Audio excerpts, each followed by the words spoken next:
Con su venia, Presidenta. Adelante, diputado. Gracias. Antes de iniciar, quiero condenar la represión que están viviendo los trabajadores del Poder Judicial, que han salido a las calles a manifestarse en contra del dictamen que hoy pretenden aprobar desde la mayoría oficialista. Exijo al gobierno de la Ciudad de México que no haga uso de la fuerza pública con quienes son incómodos para el régimen. La lucha por los derechos no debe ser reprimida. Esto es una muestra más de que estamos en una tiranía. A las y los trabajadores del Poder Judicial de la Federación, los diputados federales que conformamos el Frente Amplio, les decimos que estamos con ustedes y daremos la batalla en este pleno. Los derechos de los trabajadores no deben sujetarse a caprichos políticos, menos aún cuando están en la ley o en las condiciones generales de trabajo. Compañeras y compañeros diputados, hoy vamos a discutir una ocurrencia más de este gobierno, un acto perverso que tiene como fin, una vez más, arreciar los embates contra el Poder Judicial. Saben bien que la reforma no va a surtir efectos, que mediante amparos que presenten los trabajadores y las acciones de inconstitucionalidad que haremos llegar, esta iniciativa también se va a caer, pero le servirá de narrativa al Ejecutivo para entrar contra la división de poderes y la independencia del Poder Judicial. Es otro distractor más para mantener a la población ocupada en este tema y que no se hable del desastre que tienen en el país en seguridad, en salud, en el campo, en migración y otros rubros más de vital importancia. Pero una vez más, les van a enmendar la plana en el más burdo de sus intentos, incluso generando un dictamen desde una comisión que no es competente. A ese grado llega su desconocimiento como legisladores. Hoy pretenden aprobar un dictamen que quiere eliminar 13 fideicomisos de los 14 que tiene actualmente el Poder Judicial.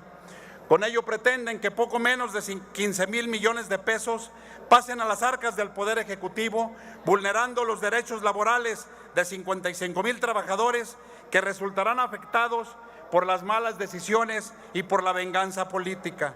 Estos fideicomisos datan desde 1998, no se crearon con la llegada de Morena al gobierno. Les pregunto, ¿por qué no los eliminaron en los primeros 5 años de este gobierno? ¿Acaso sería porque tenían un presidente de la Corte a modo?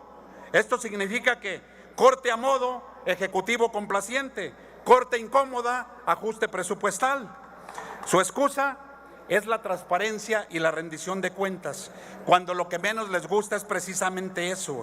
Ustedes que se dicen férreos defensores de la transparencia, han acumulado al día de hoy 204 días con el INAI mutilado, incompleto. También les quiero preguntar, ¿por qué teme nombrar a las y los comisionados del instituto?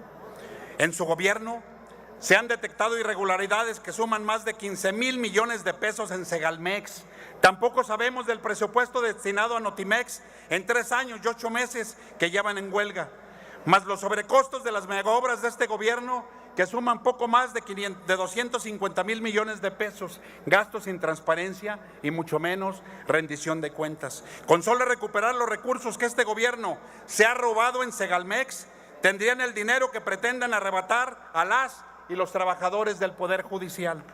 Quieren desaparecer 13 fideicomisos que nunca han sido observados por la Auditoría Superior de la Federación, que no han presentado irregularidades, cuando ustedes han gastado por lo menos 500,000 millones de pesos sin transparencia, reservando la información de sus megaobras por 5 años. Pero recuerden que la reserva de la información no suspende la prescripción. Nos veremos en 5 años. Sucede venganza y cerrada visión. Hoy va en contra del Poder Judicial, sin pensar que debilitar a un poder de la Unión es debilitar al Estado. Estos fondos permiten que hoy el Poder Judicial tenga la capacidad de operar, blinde sus decisiones sobre injerencias externas, no solo institucionales, sino también del crimen organizado. El Poder Judicial funciona anualmente con menos del 1% del presupuesto federal y aún así lo quieren debilitar, aún sabiendo que gran parte de los recursos de los fideicomisos son ahorros de las y de los trabajadores. El trasfondo de este dictamen nos permite ver que la actual administración no tiene llenadera. Ya eliminaron fideicomisos de ciencia, de tecnología, de educación, de salud, de economía, de desastres naturales, de atención a migrantes y principalmente de seguridad, entre otros. Y hoy, una vez más, no les alcanza el dinero que derrochan. Reitero, no tienen llenadera. En el grupo parlamentario del PRD no acompañaremos el deseo del presidente de someter al Poder Judicial de la Federación, como sí lo ha logrado, gracias a la mayoría oficialista, con el Poder Legislativo. Concluyo con esto, Presidenta, diciéndoles que queremos decirlo fuerte y claro: no defendemos privilegios, defendemos la viabilidad operativa del Poder Judicial de la Federación, así como los derechos adquiridos de sus trabajadores. A ellos les digo, sabemos que no los manda nadie, como lo afirmó hoy por la mañana el presidente. Concluye, Son personas preparadas, personas con un criterio propio, que defienden sus derechos. No son borregos de nadie, como sí lo son los diputados del bloque oficialista, que a ciegas obedecen a su jefe. Es cuanto, Presidenta. Gracias, diputado Miguel Ángel Torres Rosales. Miguel Torres, diputado federal, la voz que me representa. Hechos que generan confianza.